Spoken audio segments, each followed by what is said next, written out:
All rise, veuillez vous lever. The International Criminal Court is now in session. L'audience de la Cour pénale internationale est ouverte.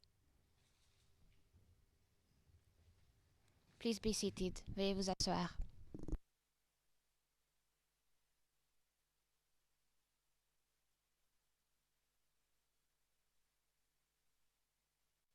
Yeah, thank you very much.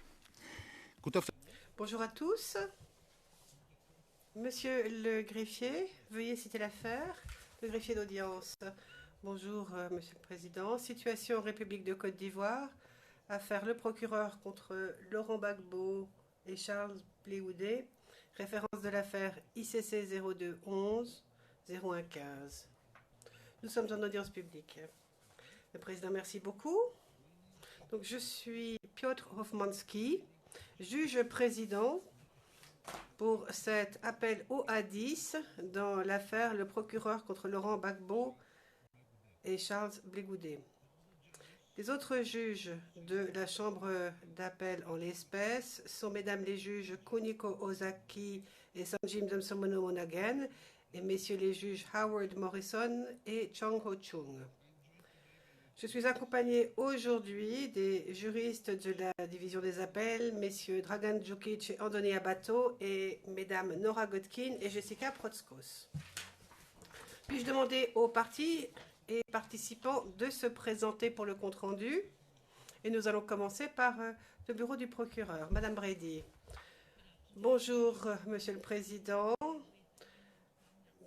Reinhold Goldmetzer et Melissa Pack sont avec moi, ainsi que Météa Acosti, et je suis Hélène Brady, conseil pour les appels. La défense de M. Gbagbo maintenant, s'il vous plaît. Merci, Monsieur le Président. Monsieur le Président, à côté de moi, Madame Baron, qui est co-conseil, le professeur Jacobs, et derrière moi, Madame Le Guenec, Madame Bobtanski et Madame Bolo. Et quant à moi, je suis Emmanuel Altit, avocat du président Gbagbo.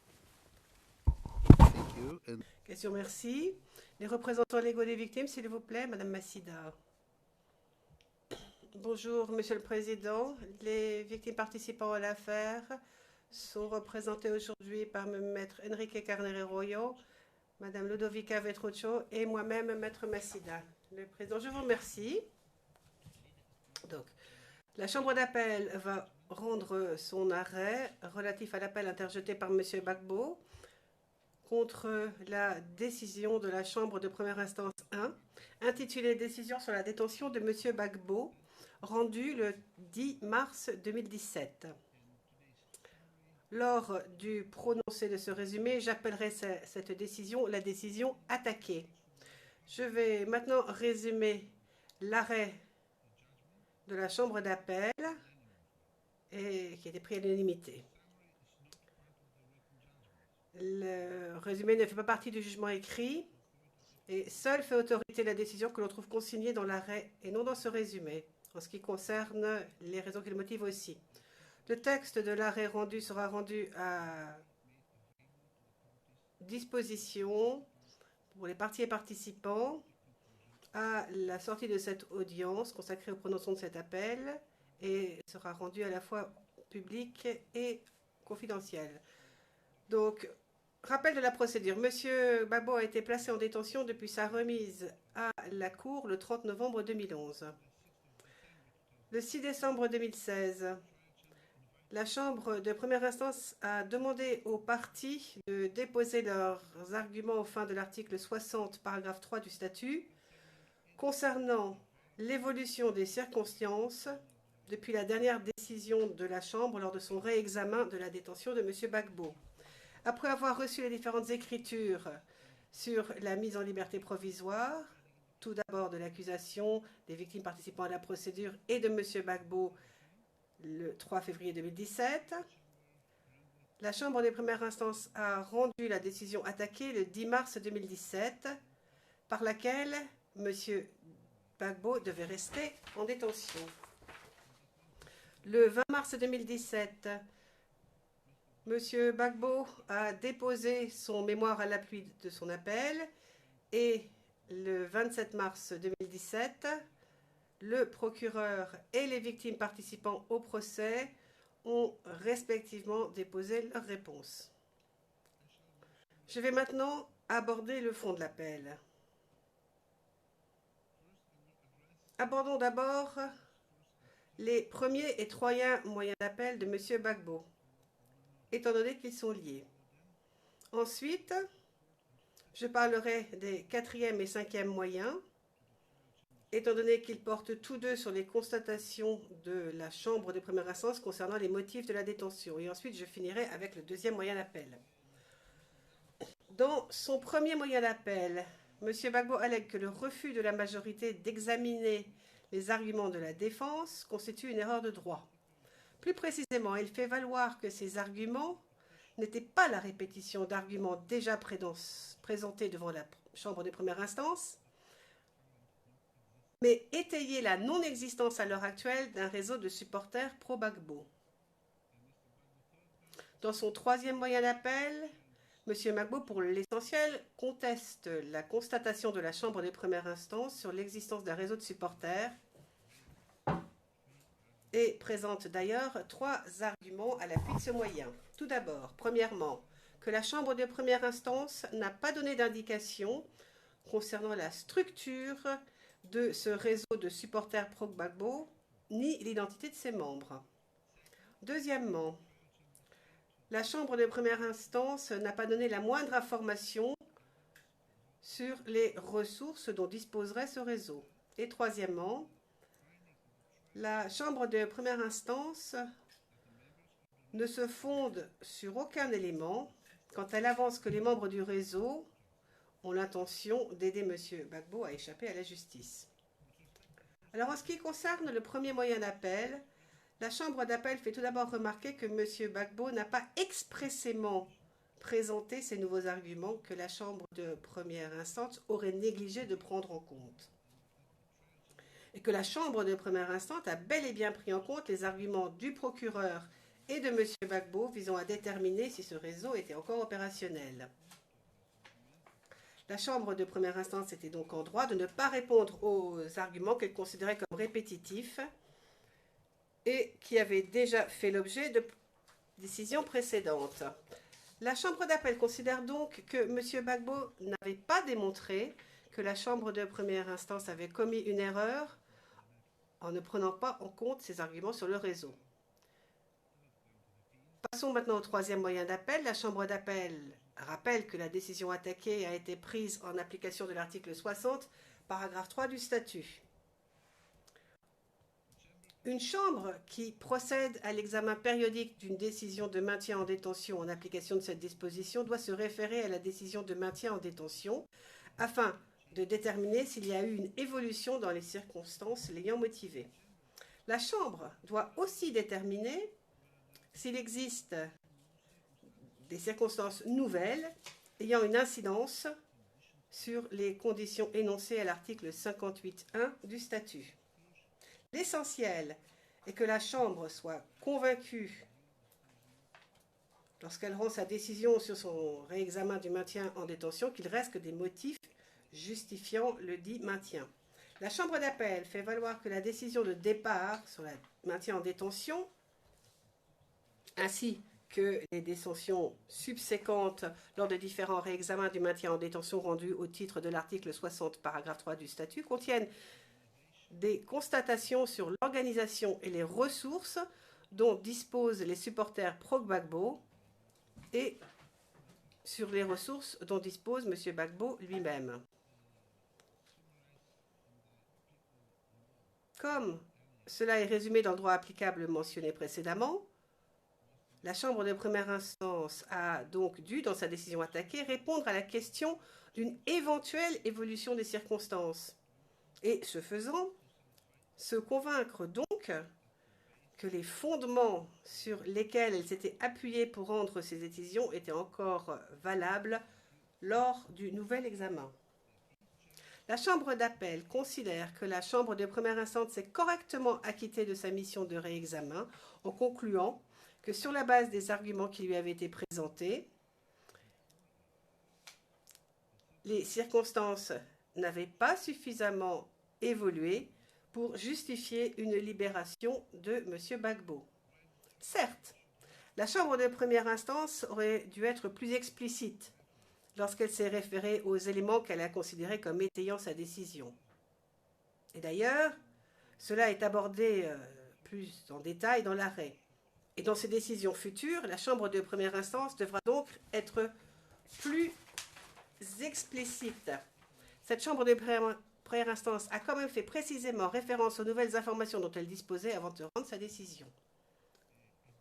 De plus, la Chambre de première instance a correctement évalué, au vu de ses constatations antérieures étayant sa décision sur la détention et les nouveaux éléments présentés par le procureur, que la possibilité que les membres du réseau de supporters enfreignent la loi perdurait. La Chambre d'appel considère donc que M. Gbagbo n'a pas établi le caractère déraisonnable de ces constatations. La Chambre d'appel rejette donc les arguments de M. Gbagbo présentés au titre des 3e et 1er moyens d'appel. Au titre de son 4e moyen d'appel, M. Gbagbo avance que la majorité de la Chambre a commis une erreur en refusant de prendre en compte son âge et son état de santé pour déterminer s'il devait être mis en liberté. En ce qui concerne l'âge, la Chambre d'appel fait remarquer qu'en soi,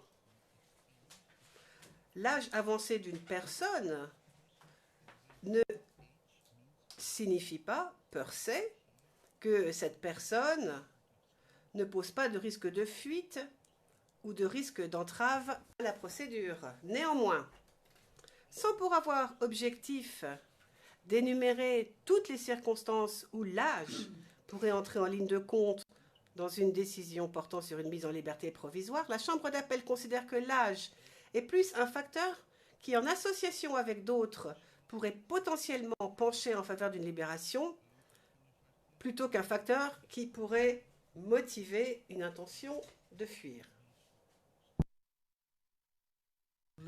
En conséquence, la Chambre d'appel conclut que la Chambre de première instance a commis une erreur. S'agissant de l'argument de M. Gbagbo selon lequel la Chambre de première instance a refusé de prendre en compte son état de santé, la Chambre d'appel réitère que, en la présente affaire, elle a déjà examiné comment ces questions liées à l'état de santé d'un détenu pouvaient avoir un impact sur une décision de mise en liberté provisoire. Elle a déclaré que l'état de santé d'une personne détenue pouvait avoir un effet sur les risques visés à l'article 58.1b du statut, par exemple sur sa capacité à se soustraire à la justice en réduisant ses risques potentiellement à néant.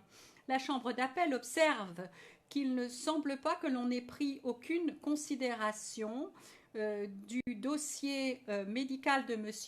Gbagbo depuis la 3e décision relative à son maintien en détention. Pour cette raison et pour les autres raisons détaillées dans la version confidentielle de cet arrêt, la Chambre d'appel estime que la Chambre de première instance a commis une erreur en n'examinant pas le fait de savoir s'il y avait eu un changement de circonstances qui pouvait avoir une influence sur les risques énumérés à l'article 58.1b.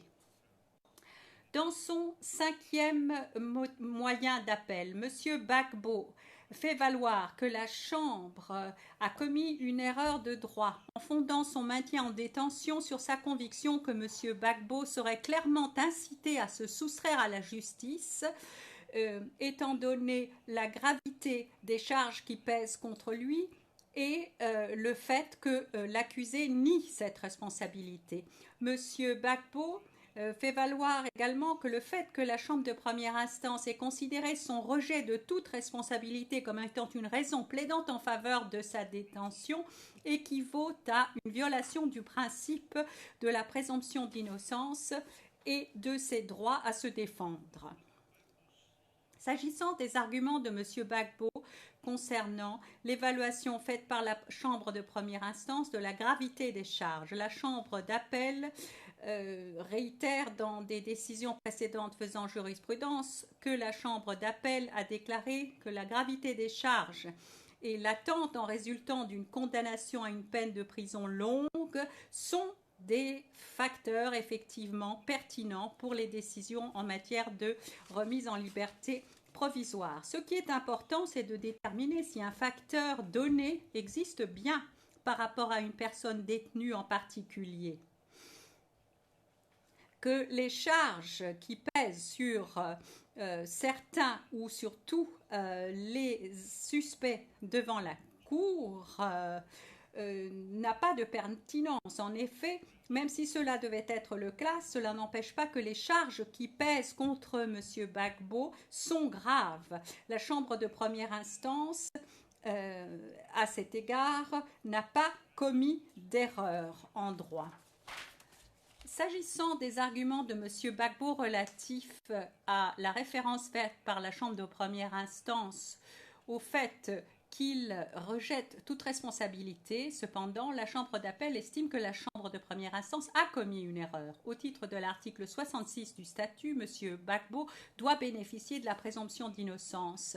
Et au titre de l'article 67.1g du statut, M. Gbagbo jouit du droit de ne pas être contraint à déposer ou à plaider coupable. Il peut garder le silence sans que ce silence puisse être pris en compte pour déterminer sa culpabilité ou son innocence.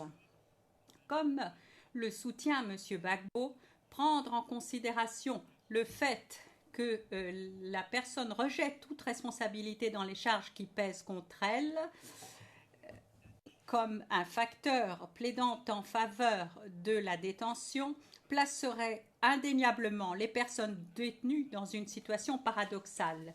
Elles pourraient soit décider de maintenir qu'elles sont innocentes, ce qui pourrait être pris en considération comme un facteur plaidant en faveur de la détention, ou accepter la responsabilité des crimes qui leur seront reprochés, ce qui, selon toute probabilité, pourrait être considéré comme un facteur en faveur de la détention. La Chambre d'appel estime que personne ne devrait être contraint d'admettre sa responsabilité afin d'obtenir une mise en liberté provisoire. La Chambre d'appel constate par conséquent que la Chambre de première instance a commis une erreur. J'en arrive maintenant au deuxième moyen d'appel de M. Gbagbo, par lequel il affirme que la Chambre de première instance a commis une erreur de droit en ne prenant pas en considération le temps qu'il a passé en détention avant le procès pour déterminer s'il y avait eu une évolution des circonstances au sens de l'article 60, paragraphe 3 du statut. La Chambre d'appel réitère qu'elle a affirmé dans un arrêt précédent que la période de temps passée en considération ne saurait être considérée comme un changement de circonstance en tant que tel au sens de l'article 60 paragraphe 3 du statut. Néanmoins, dans le même arrêt, la Chambre d'appel poursuit en disant que, à la lumière de principes reconnus des droits de l'homme, la durée du temps passé en détention avant le procès est un facteur qui doit être pris en considération en même temps que les risques qui sont réexaminés au titre de l'article 60 paragraphe 3 du statut lorsqu'il s'agit de déterminer, tous les facteurs étant par ailleurs pris en compte, si la levée de la détention est raisonnable et si la personne doit être remise en liberté. La Chambre d'appel observe que, tel qu'il est indiqué dans l'arrêt, la Chambre de première instance n'a pas examiné la question de la durée de la détention de M. Gbagbo dans la décision contestée.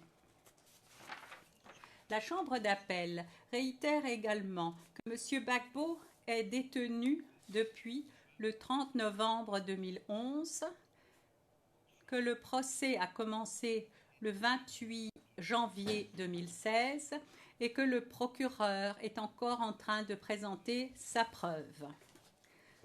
Dans de telles circonstances, la Chambre d'appel considère que la Chambre de première instance aurait dû prendre en considération la durée du maintien en détention de M. Gbagbo ainsi que les risques examinés et qu'elle aurait dû déterminer tout facteur considéré si le maintien en détention de M. Gbagbo continuait d'être raisonnable. La Chambre d'appel conclut par conséquent que la Chambre de première instance a commis une erreur. En conclusion, la Chambre d'appel considère que les erreurs citées ci-dessus entachent sérieusement la décision contestée. À la lumière de ces erreurs, la Chambre d'appel décide de renverser la décision contestée et demande à la Chambre de première instance de procéder à un nouveau réexamen du maintien en détention de M. Gbagbo, ou bien si ce dernier doit être remis en liberté avec ou sans condition. Tant que cette question n'est pas tranchée, M. Gbagbo demeurera en détention. En prenant cette décision, la Chambre d'appel insiste sur le fait qu'elle ne fait aucune suggestion quant à l'issue du réexamen qui sera effectué par la Chambre de première instance. La Chambre d'appel ne doit pas examiner les arguments de M. Gbagbo relatifs à sa mise en liberté conditionnelle, y compris la question de savoir si son état de santé pourrait avoir un lien avec sa mise en liberté conditionnelle et sur la manière dont la Chambre de première instance a refusé de prendre en considération la possibilité d'une mise en liberté conditionnelle. Ceci parce que ce n'est qu'une fois que la question de la nécessité ou non de son maintien en détention aura été tranchée que l'on pourra prendre cette décision. Ceci conclut mon résumé de l'arrêt. Je remercie les interprètes, les sténotypistes, les parties et les participants. La séance est levée. Veuillez vous lever.